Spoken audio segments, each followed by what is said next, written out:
Dear student, today we will see about the superposition principle.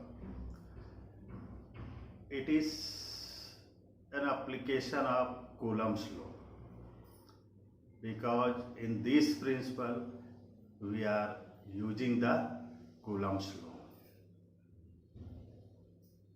This principle states that when a number of charges are interacting with a charge, the resultant force on a particular charge is given by the vector sum of the force exerted by the individual charges.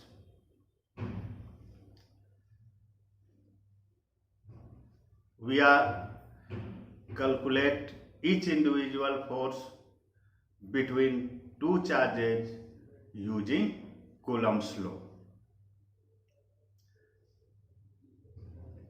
And neglecting effect by the presence of other charges. Let n point charges Q2, Q3, Q4 ... Qn interacting with a charge Q1. We have to find out the total charge.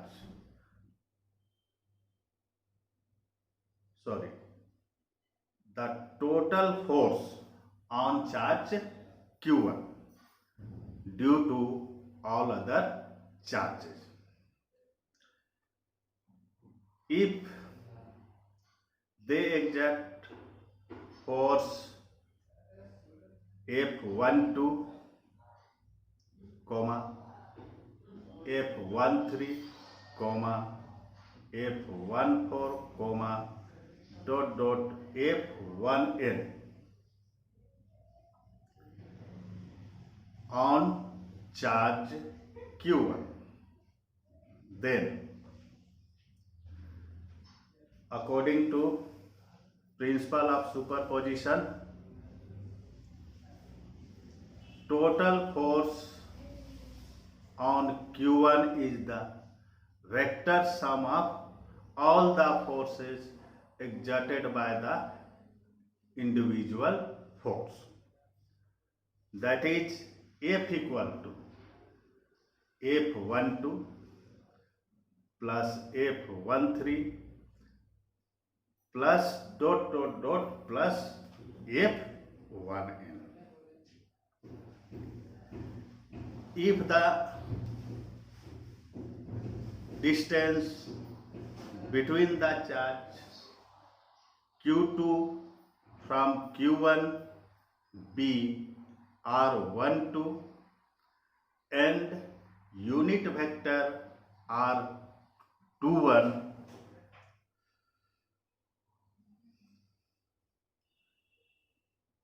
then force exerted by Q2 on Q1 is F12 equal to 1 by 4 pi epsilon naught Q1 Q2 by R12 square into unit vector R21. Similarly, for the other charges, for charge Q3, Q4 ... Qn, we can write the expression for force, that is F13 equal to 1 by 4 pi epsilon naught Q1 Q3 divided by R13 square into unit vector R31. dot dot dot.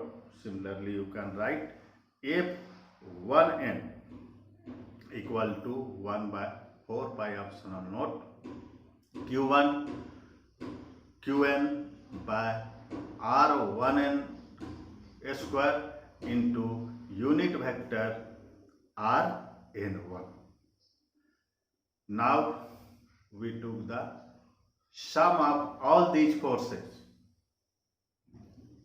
that is total force or the resultant force exerting by all the charges interacting with the charge Q1. F is equal to F12 plus F13 plus dot dot plus F1. Putting the value of this one, then we got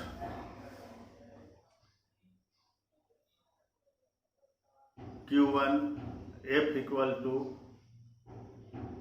Q1 Q2 by 4 pi epsilon naught R12 square into unit vector R21 plus Q1 Q3 by 4 pi epsilon naught R13 square into unit vector R31 plus dot dot dot plus Q1 Qn by 4 pi epsilon naught R1 n square into unit vector in Rn1. Took the common here. Q1 by 4 pi epsilon naught is common in all the term, so we can write F is equal to Q1 by 4 pi epsilon naught under bracket Q2 by R12 का square into unit vector R21 plus Q2 by R13 square into unit vector R31 plus dot dot dot plus Qn by R1n square into unit vector Rn1. It is the final equation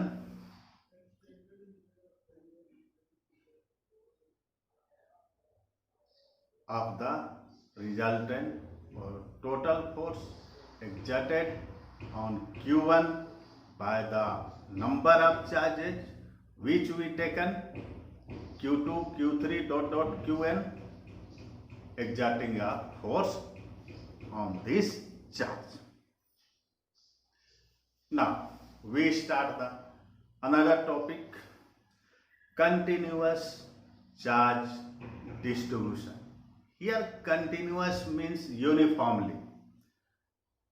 That means we can say when the charges are uniformly distributed over a conductor, the charge distribution is called continuous charge distribution.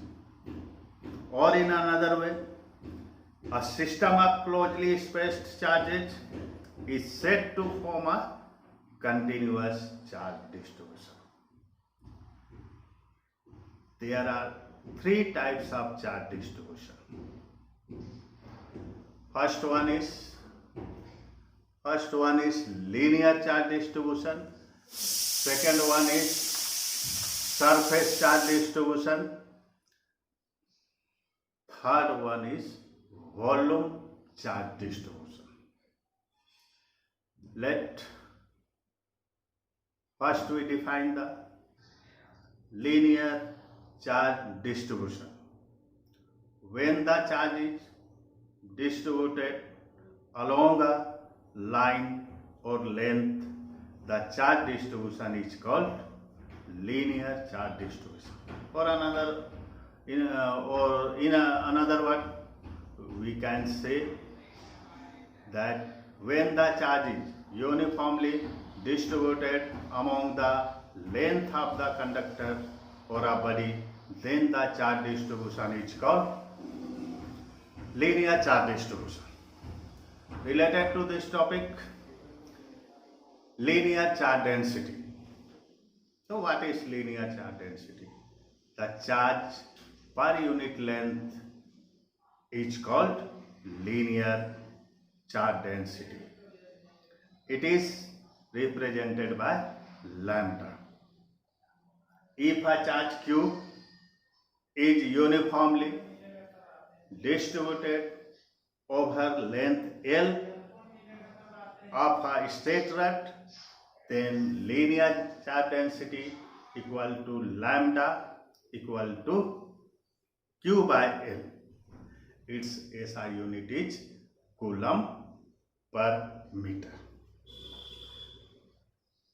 For example, if same amount of charge, that is Q, is uniformly distributed over a ring of radius R, then linear charge density lambda equal to Q by 2 pi R. Now, another topic also related to this, force due to linear charge distribution. How much force exerted a body on a test charge when it is linearly charged. To find this, first we assume a Q0 test charge which is placed at a distance R, on which we have to calculate the total force A. To find the total force F on Q0, first we find the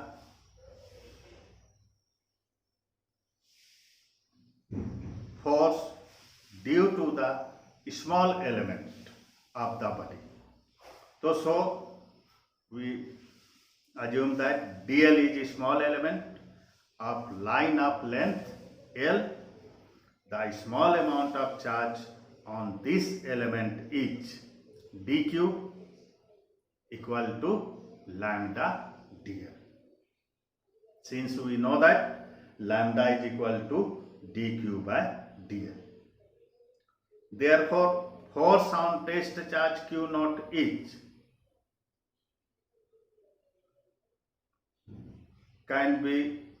we can write using the Coulomb's law. So dF equal to Q0 dq by 4 pi epsilon naught r square unit vector r.